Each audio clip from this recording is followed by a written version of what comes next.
A lot of things can be beautiful. Landscapes, faces, fine art, or epic architecture, stars in the sky, or simply the reflection of the sun on an empty bottle. Beauty is nothing tangible, it only exists in our heads as a pleasant feeling. If we have to define it, we perceive something as beautiful if its color, shape, form or proportion somehow are appealing or delightful to us. Beauty is a very human experience that's been with us for millions of years. Even our first tools were trimmed to a symmetrical shape. Researchers have tried to find practical reasons why our ancestors invested the time to make their tools look nice, but couldn't really identify any. It seems that early humans shaped their tools into teardrops simply because they liked them better that way. Throughout our history, the definition of beauty has changed a lot. Ideals have shifted or turned into their opposites. But beyond individual and contemporary taste, some things have never really gone out of fashion. The golden ratio, symmetry or fractal patterns can be found in the art and architecture of cultures from our beginnings to today. Humans seem to be in mysterious inherent agreement about the beauty of certain things. The patterns that keep coming up are all rooted in nature. They became part of our biology because they helped our ancestors survive.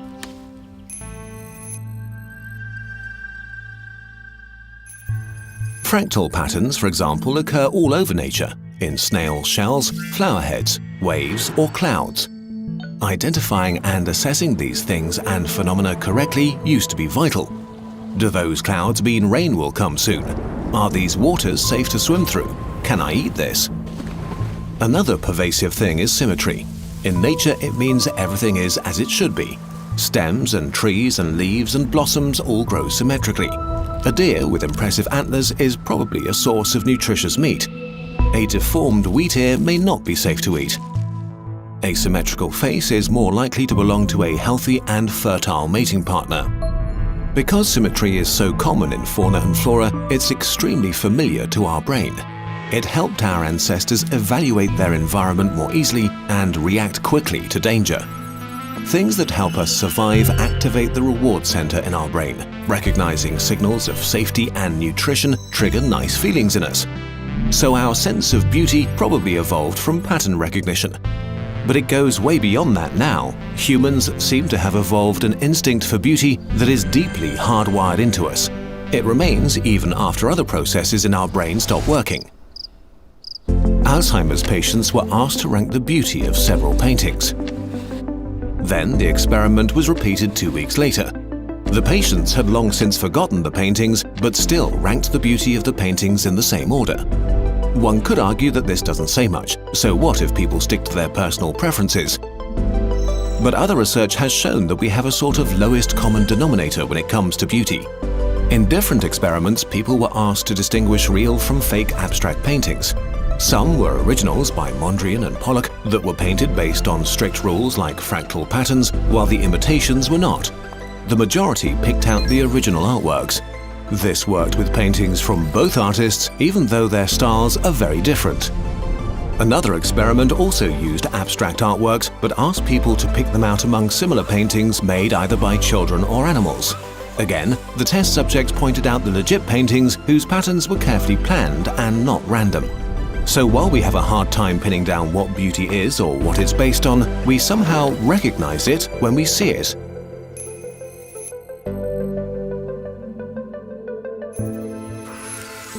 Humans don't navigate nature trying to survive day by day anymore. We left the natural world behind and created our own. We made the objects that surround us, the things we wear and use and look at. As we spread over the planet and our numbers grew, we shaped a completely man-made environment. In the process of doing so, we often neglected beauty in favor of functionality, cost, or efficiency. We built rows and rows of concrete housing blocks that nobody wants to live in. We have ugly underground subway stations, shabby public service buildings, and sprawling malls.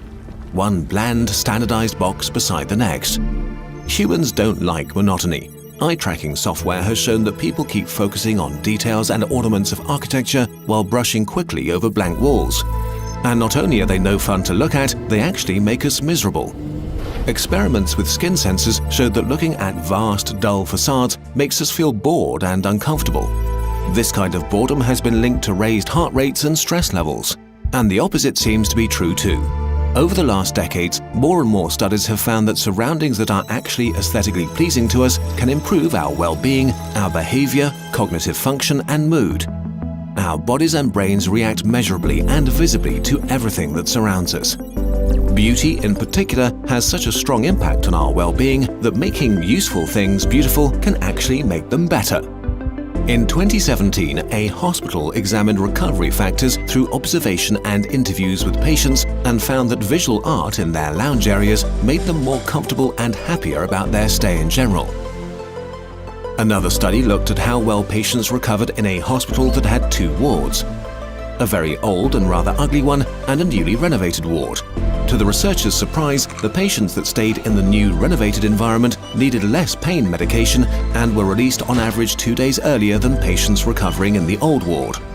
More beautiful surroundings made them feel better physically. Beauty also has an effect on us on a daily basis. It can improve our general happiness. A study that looked at the main factors influencing the happiness of adults revealed an unexpected result. Besides things like good health and a harmonious family life, individual happiness is affected by how beautiful you find the city you live in. Beauty scored even higher than cleanliness or safety. So, what can we learn from all of this? We know that we humans have been fine-tuned for millions of years to process visual input and assess our surroundings. It's just what we're programmed to do, and we're starting to learn more about how much beauty as a property is really influencing us. Beauty meets an inherent need for meaningful information.